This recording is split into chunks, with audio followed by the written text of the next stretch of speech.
I don't think most onboarding problems are training problems. I think they're evidence of a decision that never got made. Today isn't about a better first week check.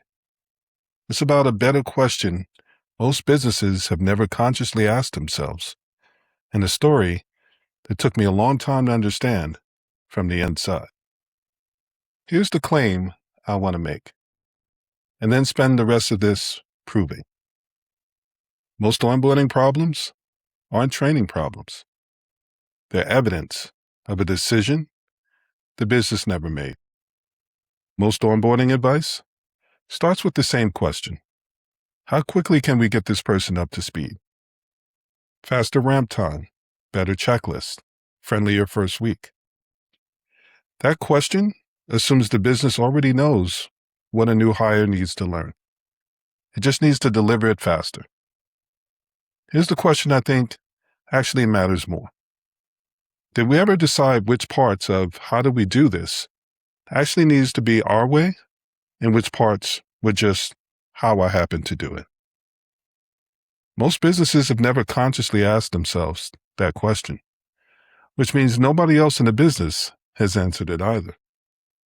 Every business says some version of this consistently. This is how we do it. And the tone never changes.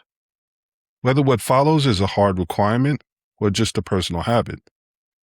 Sometimes this is how we do it means do it exactly this way, or the result fails. That's a recipe, one road in. And sometimes it means this is just the road that I happen to take. Other roads work fine. I just haven't said that part out loud. New hires can't tell the difference by listening, honestly.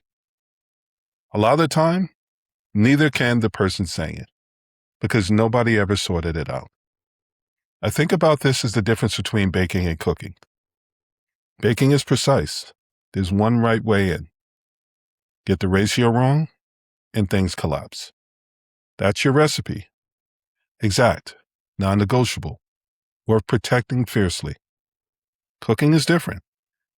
Many paths get you to a great result. A person's own instincts, their own experience. That's not a threat to the outcome. That's an ingredient. Every business is a mix of both. And almost none of them have ever sat down and mapped out which parts are which. So here's the real onboarding question. Which parts of how do we do this are required for the results, and which parts are simply the route someone else found? I'm going to tell you how I learned that the hard way. Early in my career, I worked inside larger, highly structured companies. Each person had one role, one lane, one job to be excellent at. I came in with a wider skill set, and I did what I thought was helpful. I stepped outside of my lane when I noticed a gap, and I thought I was adding value. What I didn't understand yet was this. In a business built like that, every role exists so a problem can be traced to exactly one place. The moment people start covering for each other, crossing lanes, even with good intentions, that traceability disappears. Quietly. Nobody notices right away. It just gets harder to find the broken link when something eventually breaks. Later, I worked in smaller boutique environments, built the opposite way. Multiple hats were worn, and that was the whole point. Fresh eyes, borrowed skills. That wasn't a problem to correct. That was why they hired someone like me in the first place. Same instinct, same behavior, two completely different results. I wasn't wrong, and neither were they. I was applying one definition of what helpful meant, and the system I was in was operating under a different tone. Nobody had told me which one I'd walked into. Nobody ever told me on day one which kind of environment I walked into. I had to find out by getting it wrong. And here's the thing. The gap wasn't whether I knew how to do the work. I did. The gap was that I didn't understand what kind of environment I had entered. So what does this actually look like in a business? A few recognizable moments. First, the guessing game. Two experienced people give different answers to the same, how do we handle this question? Not because either of them is wrong, because nobody ever decided if the answer was supposed to be fixed in the first place. Second, correction as onboarding. A new hire only discovers a standard was non-negotiable after they've already broken it. That's not a training failure.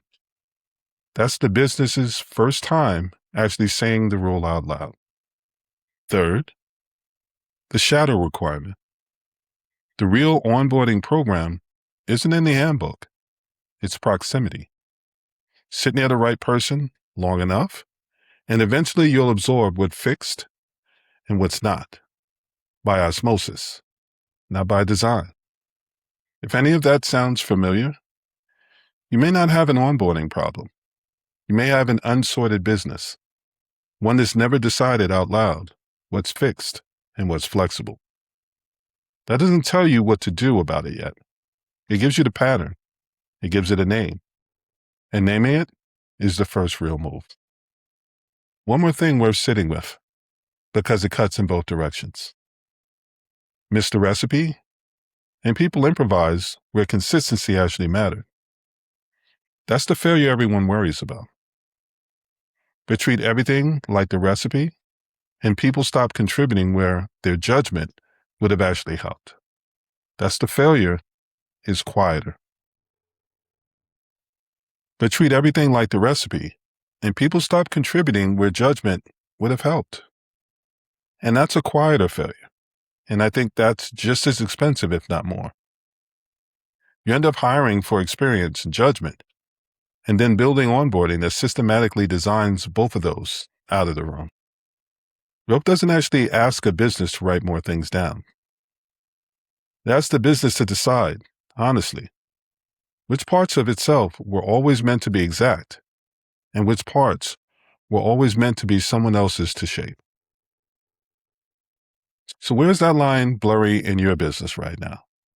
That's what the Recipe Check workbook is built to help you find.